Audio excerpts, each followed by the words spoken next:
O Samoa, ale Samoa Entertainment TV mai pia o si mai lau whaafonga. O whaleanga ina le fio mal whamsino le ota Raymond Schuster o le whamsino whaitu malo. Le mta oputa whamsino le vau tu malumatua mai fia fitu mal whailotu siawa o le whasi le so. Ina wale mawhai leo leona tu ina atu ni mau whaatau i le tuungo le video i lungo le Facebook. Mani mau a fianga o tangata na fia whasalaunga. Peitai. Natalia le whamsinonga le whasalaunga sa whaalu lungo le Facebook. Ai whafo mai le whamsinonga lea na talanoa le sunga tiu malumatua mai fia fitu. Ile anga i luma ma le aonga le nei fo imta upu. Ile langona lava i whatautua pe o tātou kasala. Pālengi ai ki uma. Ai pe o le melena molia o le tau whale tua le asole le asarutu pao September lua Februari pemei. Aua le ola whasausi. Pe o na mawara ngā renga suro vai koe lutu luari. O tangata e le salamo. Ati ola inae. Ya nufe moti ya tual na o ya herota. Mela na po elo. Ile la ngona tātou tangata sa mo salamo le vama le tua. O le mala tau nu wat. A le ngona fo na laina mai sa olta. Kita to mata una tu ya uri o mai. Ya la ve ina tangata sa mo ma. Ona wo no to sa mo fa vai le tu le. Le tau lan te ma lo tia ko le sisi la wa sa. Io la ngona na sa laina o no la. Se io ai si io sa mo mo. Langai lewa, tau whale kuale sa mo. Langona foi leo le tutangi i whafo mai o le whamsinonga na o tātou fsilingia. Le sunga le whailao tusi awa o le whaswa awa o salung malo alo fipo. O le mele na uwhalongo atua ia o ele i mawhai le kuale o leo o na maua ni mau tu e mawhai e na mo ia ele tūlanga le whale ana ina. Le actual harm. Ia la tole tono le li o le fatu le tua sa mo tasi e ala i la fonga na la fo e fioma ya tu malutua ia peila le tulanga na e tatu te baba ai ai pe o nga fia tonu e mafai ona nga lue ai ia le vai nga fia leo ina ia fa mausalia la tu mau e mafai ai ona morieses a tonu se le sona hoilea mo so spamsinonga ia vai na papea e mafai ona sai i tutoa mau tu ni mau a ole ia na ia tu spamsinonga ina ia one i ta mama sani ai le pata waina o ila tu lo pui ina mai le ole ona la wa ai le ngata pata we mu spamsinonga o le tulanga hoilea ana le se no spamsinonga e mai va le au fa tu le tu Samoa le pale mai na malo ia fa ke ko ia le tulanga le o tau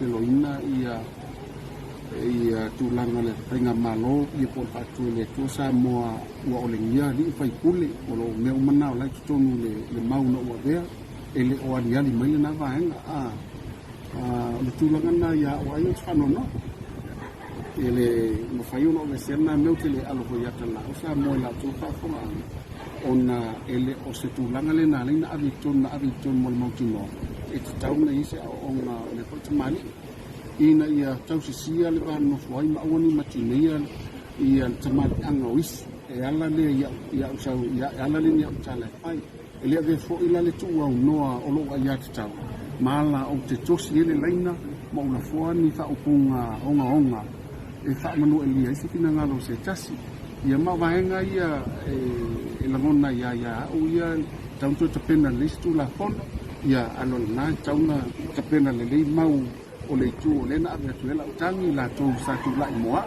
o te le tauna le la tu ai la uva ai sa tauna lava se la tu te pena e pe o tu la tu ngale na o fola le whailau tusi o le whas le ono toe talo sanga e apili lea whaai unga. Ai o stoi whaateapalsi singa fua o le nei vai aso e tāne le valu li tai au le so amata una whaatulanga mai le solo a taavale te wina mo te mai tai tau vai sa lingo sala le leo le te wila lu olua tolu.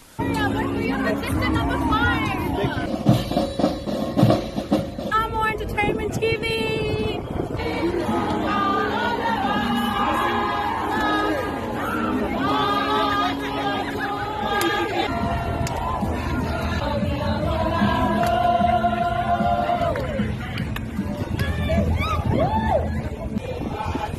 Stay. O le tauvanga e whai le chim tasi tona I mato le po a tai au, peitai. O le so e whaawa wai tolu manga whaafiafianga. Ia mātou te limita lava, whamatala, manuia wa paua. E miso I mātou wa fuere me malanga whawaitangi.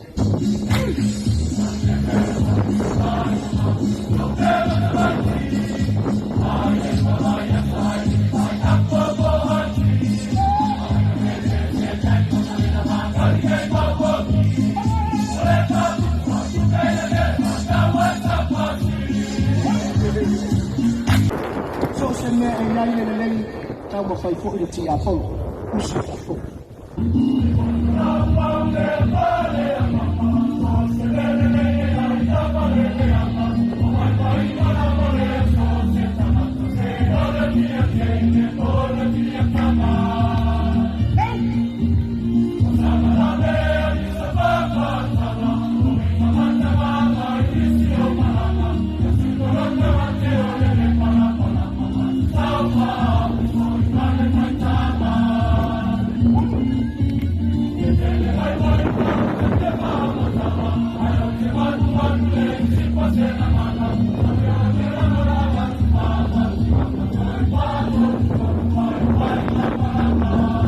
E au fia I ta vale teu e pe un fol mai le po na po. E awa I whaatasi ma le li siampini o langi pānga le cruiserweight Jai o petaia. Na wala au di ai le tuso o le afe o le tunu na mo le mawina whaafiafianga o le po na po. I tua maota o le malo I pia. I le vaenga leo le sisi ngā fua ono se fulua Samoa. E whaai wane I le ele fau. I le solo a ta vale mwha solo tuai I lau ngā tongi. Ona pōna moli mawinai ia whaafiafianga tau sa awhia li mtamai tai televou. O le whakasao whau sanga sa whata. Whapea fo ia li mtamai tai pepese la wiloa. Ilo tātou atunoo. Wa toi maua fo el au kikiti o le tanifa o le vao mai sili. Le siampini o kikiti wha Samoa o le lua awhia lua lua. I ta aloga toru wa I aso lea wha solo ai li malaya sai pipi I sa vai. Mali putia mai ai le sunga tapu soa whawhia. Ka mua ia, e ka ni whalvao se lau ai, a sunga kasi pe, o ka kuri na ai e laura au palani. E se lau ai, a se puru mai parte, o ka koe ka kala ia, e laura au palani.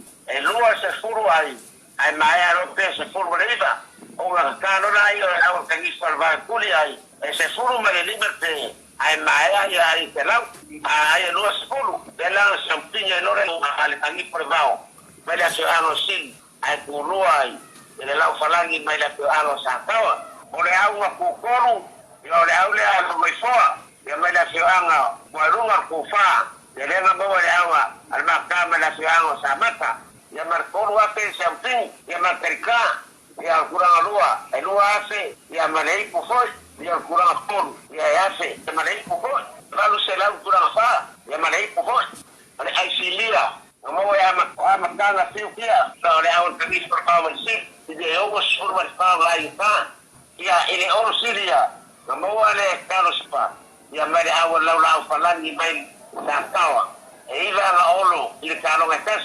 O whai tau sanga se ampini lava le au kirikiti le nei il tani fo le vau I kirikiti wha Samoa. Le ana sao noa le fionga le prestene ia fiu. O le anganga o le wha awa wai peo nei ta longa I tau sanga uma. O stasile o wala e mafuta ai au ngā tūpulanga o aso nei. Ma wha a whialo whani ai whana wa Samoa. Samoa Entertainment TV mai o pia na sa o puto o na tamua. Nea sa tai au ni aloko le tua ai wha soifua.